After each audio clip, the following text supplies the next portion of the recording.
I am Pinoy Rob. I am Pinoy Rob.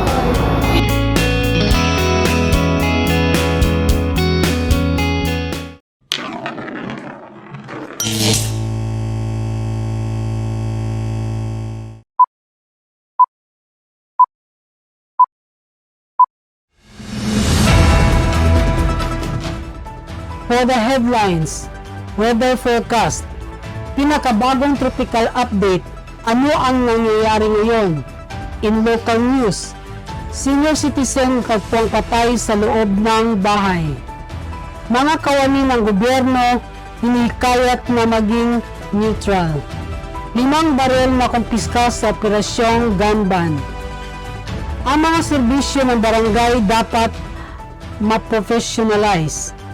For the national news, COMELEC, simula Enero 22 ang huling pagpenta ng mga bagong balota.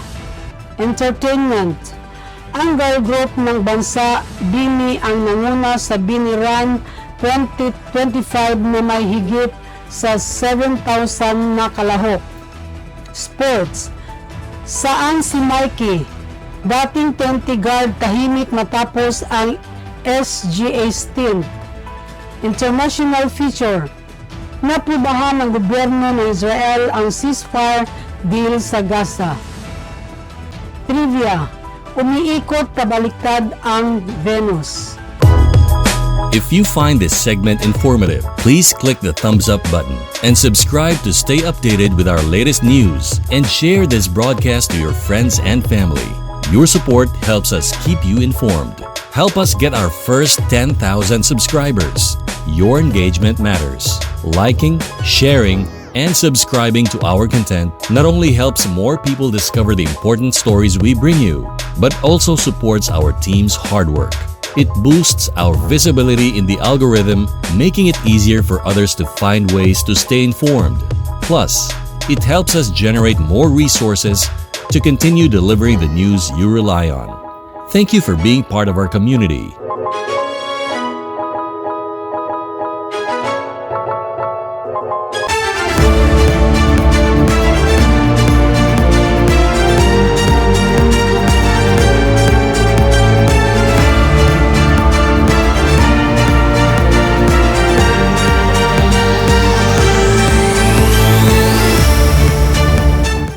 Good morning Philippines, magandang umaga Luzon at mayong adlaw Visayas ug Mindanao. Ngayon ay Huwebes, Enero 23, 2025. Ako ang inyong tagapagbalita, Tina Gomez Gallego.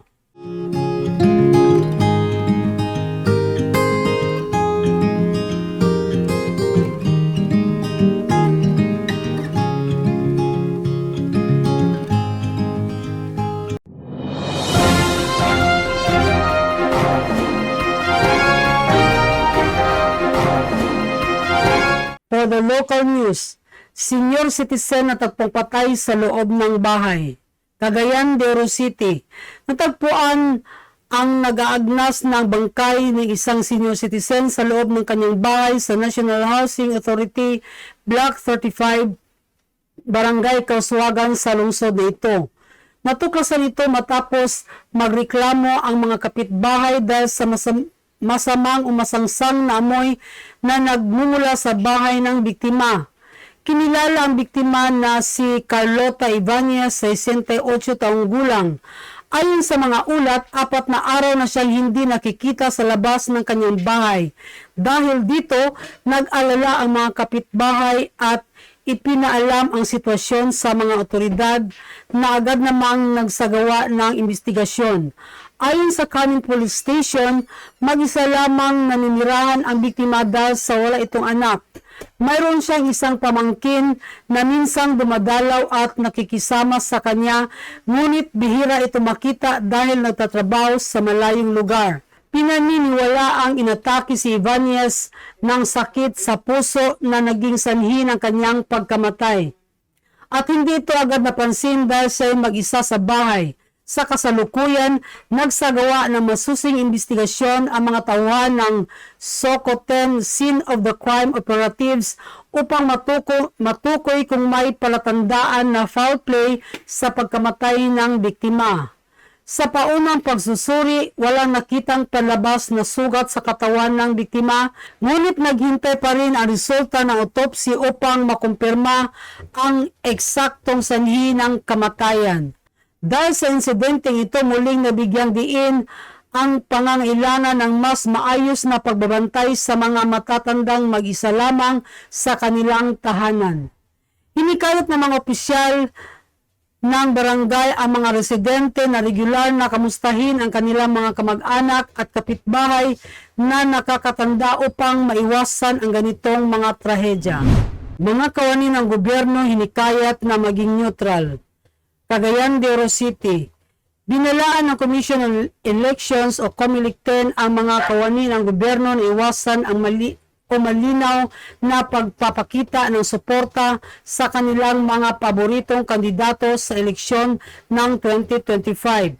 Ito ay dahil maaaring magdulot ng administratibong parusa ang paggamit ng mga opisina para sa pagsuporta sa isang kandidato. Ayon kay Attorney Gina Sabio, abogado ng COMELEC-10, partikular nilang binigyang diin ang mga pampolitikang propaganda na ipinakalat sa social media dahil maaaring tingnan ito bilang karapatan ng isang individual, ngunit ito ay isang malaking paglalabag sa mga regulasyon ng Civil Service Commission kaugnay ng suporta sa mga kandidato. Hinimok ang mga kawani ng gobyerno na panatilihin ang neutralidad at umiwas sa anumang pampolitikang gawain gamit ang mga plataporma ng gobyerno. Ang mga paglabag ay maaaring magdulot ng disiplina tulad ng suspensyon, pagtanggal o iba pang mga parusa depende sa bigat ng paglabag. Ang social media ay isa sa mga pangunahing lugar ng pag-alala dahil sa malawakang pagpapakalat ng mga pampolitikang nilalaman na maaaring magresulta sa salungatan ng interes at bias na serbisyong publiko. 5 baril na nakumpiska sa Operasyon Gunban, Cagayan de Oro City. 5 baril ang nakumpiska ng mga pulis sa pagpapatupad ng gunban sa ilalim ng Commission on Elections, COMELEC sa Northern Mindanao. Ito ay kinumpirma ni Police Regional Office 10 spokesperson Major Joanna Navarro na binigyang diin ang kanilang 24/7 monitoring sa pagpapatupad ng gun ban. Sinabi ni Navarro na kabilang sa mga nahuli na may mga baril ay 2 individual mula sa Misamis Oriental mula nang ipatupad ang panahon ng eleksyon. 4 pang tao ang sinampahan ng kaso na nagdagdag sa kabuuang bilang ng mga isinampang kaso. Bukod dito, patuloy ang pagsasagawa ng mga operasyon upang matiyak ang kaligtasan ng publiko sa buong rehiyon. Ang mga checkpoints at random inspections ay pinaiigting upang mapanatili ang katahimikan at kaayusan sa panahon ng halalan. Ang mga nahuhuling lumalabag sa gunban ay naharap sa mahigpit na parusa kabilang ang pagpapakulong at multang pinansyal upang tiyakin ang integridad ng eleksyon. Mga serbisyo ng barangay dapat ma-professionalize. Cagayan de Oro City, dapat ma-professionalize ang mga pangunahing serbisyo ng barangay kaysa punon lamang ang mga taon ng termino ng mga opisyal sa barangay. Ito ang reaksyon ng dating mayor ng lungsod na si Oscar Moreno kaugnay na iminumungkahing batas sa Senado na pailalangin ang termino ng opisyal ng barangay hanggang 4 na taon. Pinanggit ni Moreno na tungkulin ng mga mambabatas na magmungkahi ng mahalagang batas, ngunit hindi dapat isakripisyo ang mga dapat serbisyo na naitatag sa paglipas ng panahon. Dagdag pa niya, kung maisa sa batas ang panukalang ito, nangangahulugan ito na muling mabubuhay ang mga eleksyon sa barangay at iskay na sinusundan ng direktiba ng Korte Suprema na hindi na maaring baguhin o ipagliban ang petsa ng eleksyon. Pinatibay ni Moreno na ang profesional na pagpapalakad ng mga serbisyong barangay ay nagdudulot ng mas epektibong pamamahala na tiyak na maipapasa sa mga maayos at tuloy-tuloy na serbisyong maibibigay sa komunidad. Nabanggit din niya na ito ay nagpapalakas ng responsibilidad at transparency sa mga opisyal na barangay na magbibigay daan sa mas mabilis at epektibong pagtuon sa mga pangangailangan ng komunidad. Bukod dito, pinansin din ni Moreno ang kalagahan ng pagpapatuloy na mga programang pangkomunidad at mga proyekto na maaring mabago kung ang opisyal ay madalas magpalitan dahil sa maikling termino. Sa mas mahalagang termino, magkakaroon ng pagkakataon ang mga opisyal ng barangay na ipapatupad ang mga pangmatagalang plano ng pag-unlad na umayon sa pangangailangan ng kanilang mga nasasakupan na nagdudulot ng stability at tuloy-tuloy na tagumpay sa lokal na pamamahala.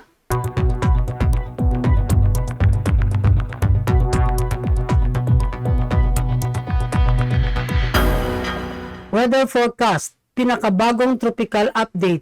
Ano ang nangyayari ngayon? Ang araw-araw na update sa lagay ng panahon sa kanlurang Pasipiko ay mahalaga upang mapanatili ang kaalaman ng lahat.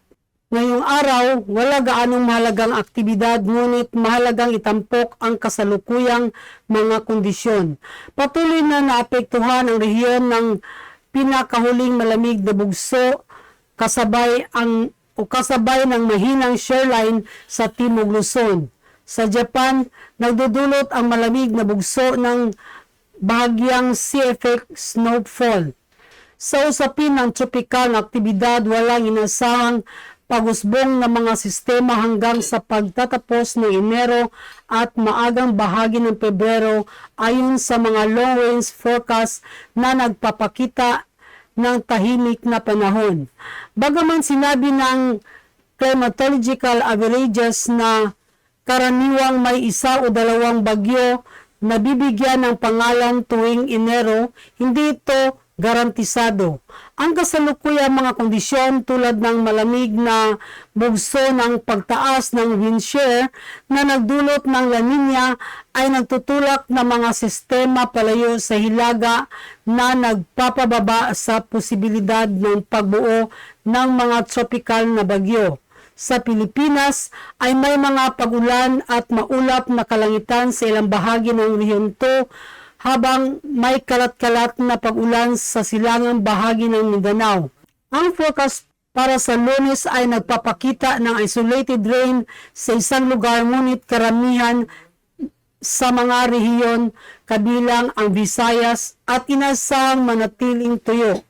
Ang mga temperatura ay nasa pagitan ng mataas na 20s hanggang mahabang 30s Celsius. Sa Palawan, maaaring magkaroon ng mas maraming ulap. Sa Maynila naman, magiging maaraw na perpektong panahon para sa mga outdoor na aktibidad. Ang mas malawak na pattern ng panahon ay nagpapakita ng northeast monsoon flow na may mahinang shoreline bagamat hindi ito masyadong malakas. Ang mga isaliwin ay nagdadala ng kaunting pag-ulan lalo na sa hilagang silangang Luzon kung saan pinakamatindi ang epekto ng northeast monsoon. Sa labas ng Pilipinas, ang pinakapansin-pansing pag-ulan ay nasa sea effect snowfall sa Japan, particular sa Hokkaido at hilagang Honshu. Isang low pressure system malapit sa Sea of Japan ang nagdudulot ng kaunting karagdagang daloy bagamat hindi ito nagdudulot ng malaking bagyo. Sa kabuuan, nanatiling kalmado ang kanlurang Pasipiko na may mga minor na patterns ng panahon na nangingibabaw sa rehiyon.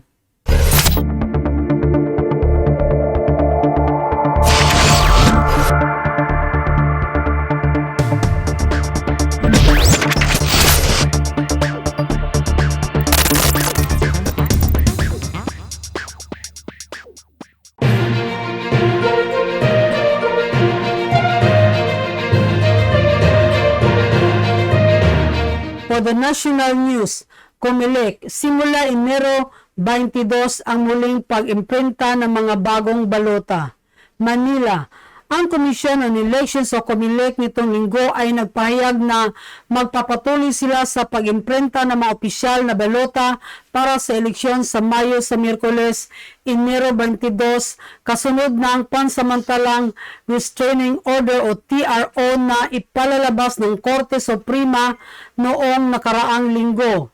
Inilabas ng High Court ang TRO laban sa poll body para sa mga desisyon nitong pagbawalan ang ilang individual na makilahok bilang kandidato sa eleksyon sa 2025. Kaya't kailangan sirain ang 6 na milyong balota na naunang na-print. Sinabi ni COMELEC Chairman George Garcia na malaki ang epekto ng mga desisyong ito sa kanilang timeline para sa pagprint na opisyal na balota, ngunit kailangan sumunod sa utos ng Korte Suprema. Gagamitin na namin lahat ng machines na pang-imprenta ng National Printing Office, sabi ni Garcia sa isang panayam. Inilalahad ng COMELEC nitong katapusan ng linggo na kailangan lumikha ng 1,167 bagong template ng pahina ng balota. Serialisahin ang mga ito at iproduce ang parehong 6 na milyong printed ballots. 71 milyon lahat ng balota natin, kaya sana maunawaan ng lahat kung bakit kami nagmamadali sa pag-imprenta at ayon kasi. On the average ay maka-imprenta ka ng nasa 1 milyon sa isang araw dahil sa timeline natin ay hanggang Abril 14 lamang para sa imprenta. Dagdag niya, sinabi ng poll chief na pagkatapos nito kailangan sumailalim sa manual verification ang lahat ng 71 milyong balota upang suriin ang formatting, kulay, laki at sukat. Tama ba ang pagkakasunod-sunod ng mga pangalan? Tama ba ang bilog? Eksakto ba ang kulay? Yan lahat ay titingnan na ganun at pagkatapos isa-isa siyang fine feed o pinapasok sa makina para malaman kung ito ay tinanggap. Ganon ka-tedious ang proseso ng pag-imprenta, dagdag pa niya.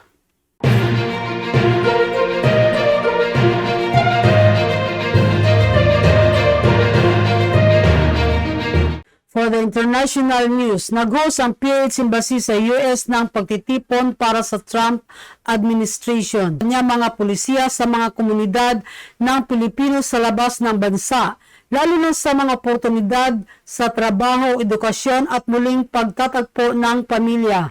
Bukod dito, may pag-asa sa mga Pilipinong nasa Amerika na mas mapapatibay ang relasyon ng US at Pilipinas at mapapalakas ang mga diplomatikong ugnayan ng dalawang bansa.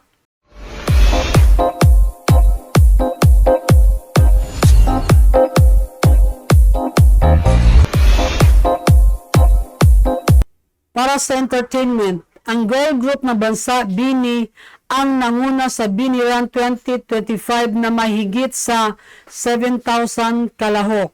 Manila, BINI, ang kilalang girl group na bansa ay nagpasimula ng 2025 ng matagumpay na BINI Run kung saan higit sa 7,000 blooms ang nagtipon para sa inaabangang kaganapan. Ipinahayag ng mga member ng BINI ang kanilang pagpapasalamat sa kagalakan sa mga interview. Nagulat ako kasi pagkabalik namin nung first show natin this year, ang sabi lang sa amin nasa 4,800 tapos ngayon nasa 7K na. So thank you Blooms. Mas marami tayong compared last year, pahayag ni Joanna, ang leader ng grupo. Gayon din, ibinahagi ni Stacy ang kanyang excitement. I'm so excited to jog. I'm gonna jog for real because of Ate Aya. Excited na kami nakita ang Blooms. Ang BINI Run ay naghatid hindi lamang ng pag-unlad ng tagumpay ng grupo, kundi isang pagkakataon din upang itaguyod ang kalusugan at pakikilahok ng komunidad. Ang mga tagahanga na kilala bilang Blooms ang tunay na naging aktibo hindi lamang bilang suporta kundi bilang bahagi ng isang komunidad na sumusuporta sa mga adhikain ng grupo para sa mental at pisikal na kalusugan.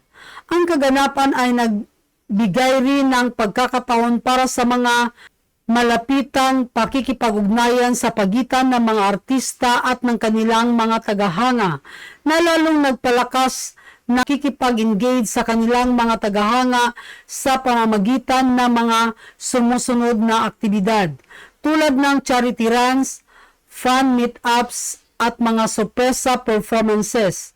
Ipinakita nito ang pangako ng BINI sa paggawa ng makabuluhang karanasan bukod sa mga pagtatanghal ng kanilang musika.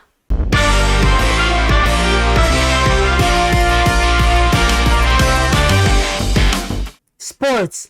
Saan si Mikey, dating 20 guard, tahimik matapos ang higit na isang taon na hindi makapagkasundo sa kontrata kasama ang kanyang PBA team, ang 20 tropang giga, ang 33 taong gulang ay bumalik sa bansa at muling nagtipon kasama ang dating Mighty Sports head coach na si Charles Chu, ngayon ay kasama ang SGA. Masarap balikan bumalik sa paglalaro sa galaw sa paggawa ng gusto ko, sabi ni 6'2" guard sa SJ Philippines Media Ability noong linggo sa Gatorade Hoops Center sa Mandaluyong. Proud ko ito sa larong ito na mahal ko. Pinangunahan ni Williams ang tropang giga sa dalawang PBA title na hinirang bilang finals MVP sa parehong tagumpay. Ngunit bumalik sa US matapos hindi magkasundo ng extension ng kontrata at nagsimula ang season 48 na wala siya sa loob ng kupunan.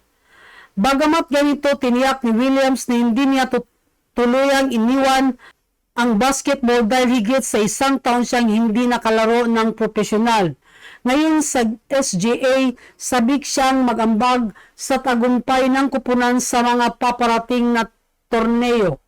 Inasang muli siyang magbibigay ng malakas na kontribusyon gamit ang kanyang karanasan at pamumuno sa court. Kasama ang kanyang dedikasyon, layon sa SGA na makagawa ng makabuluhang epekto sa international na eksena, hinangad ang tagumpay sa Dubai at sa iba pang mga torneo.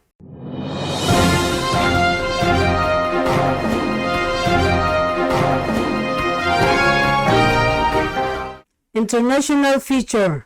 Inaprobahan ng gobyerno ng Israel ang ceasefire deal sa Gaza, Jerusalem. Ang gabinete ng Israel ay bumoto noong Sabado upang aprobahan ang kasunduan sa ceasefire at pagpapalaya ng mga hostage sa Gaza. Ayon sa pahayag ng tanggapan ni Punong Ministro Benjamin Netanyahu, matapos ang ilang araw ng walang katiyakan kung ang tigil putukan ay magiging epektibo ngayong weekend. Ang ceasefire na nagsisimula sa linggo ay magpapatigil sa labanan at pagbomba sa pinakamapanganib na digmaan sa Gaza. Kasabay nito, ipapalaya ang mga hostage na hawak ng teritoryo simula noong Oktubre 7, 2023 na pag-atake ng Hamas sa Israel, kapalit ng daang-daang Palestinong bilanggo mula sa mga bilangguan ng Israel. Inilathala ng kagawaran ng katarungan ang isang listahan ng 95 Palestino na palalayain simula sa linggo ayon sa pag-aproba ng gobyerno, kasama rito ang 69 kababae, 16 kalalaki at 10 minor de edad. Ang mga pag-atake ng Israeli ay pumatay ng mga dosenang tao simula nang ipahayag ang ceasefire deal na sinasabi ng militar na noong Huwebes ay tumama sa loob ng 50 target sa Gaza sa loob ng nakaraang 24 oras. Ang tigil putukan ay inasahang epektibo sa hating gabi ng inaugurasyon ni Donald Trump na inangkin ang kredito para sa pagtrabaho kasama ang team ng outgoing US President Joe Biden upang maisara ang kasunduan.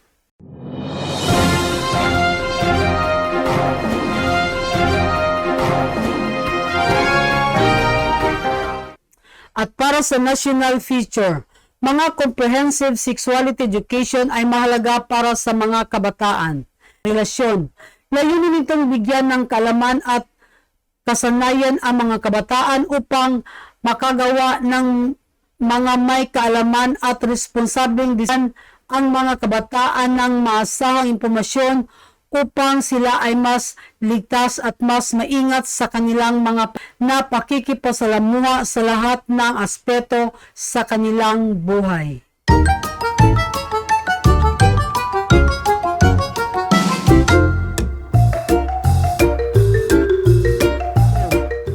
Trivia. Umiikot pabaliktad ang Venus.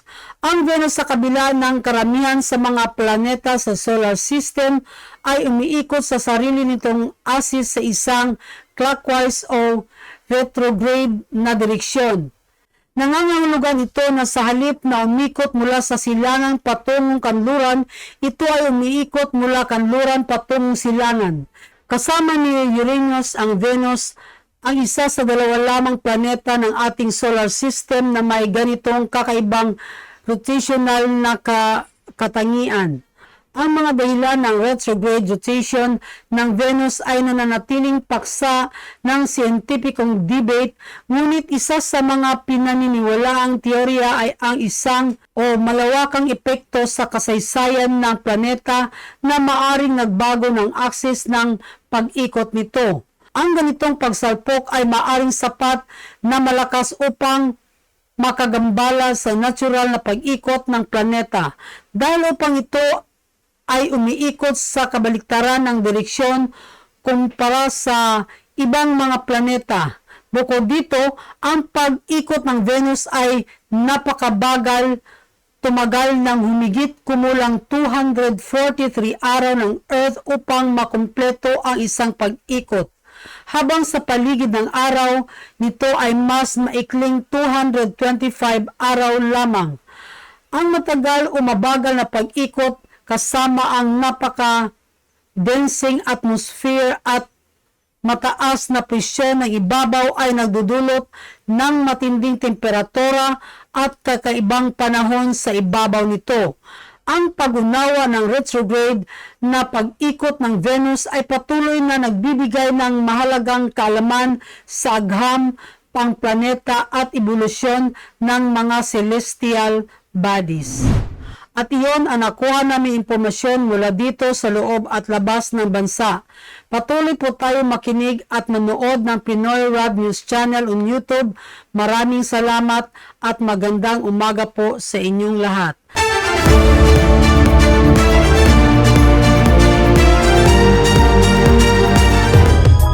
If you find this segment informative, please click the thumbs up button and subscribe to stay updated with our latest news, and share this broadcast to your friends and family. Your support helps us keep you informed. Help us get our first 10,000 subscribers. Your engagement matters. Liking, sharing, and subscribing to our content not only helps more people discover the important stories we bring you, but also supports our team's hard work. It boosts our visibility in the algorithm, making it easier for others to find ways to stay informed. Plus, it helps us generate more resources to continue delivering the news you rely on. Thank you for being part of our community.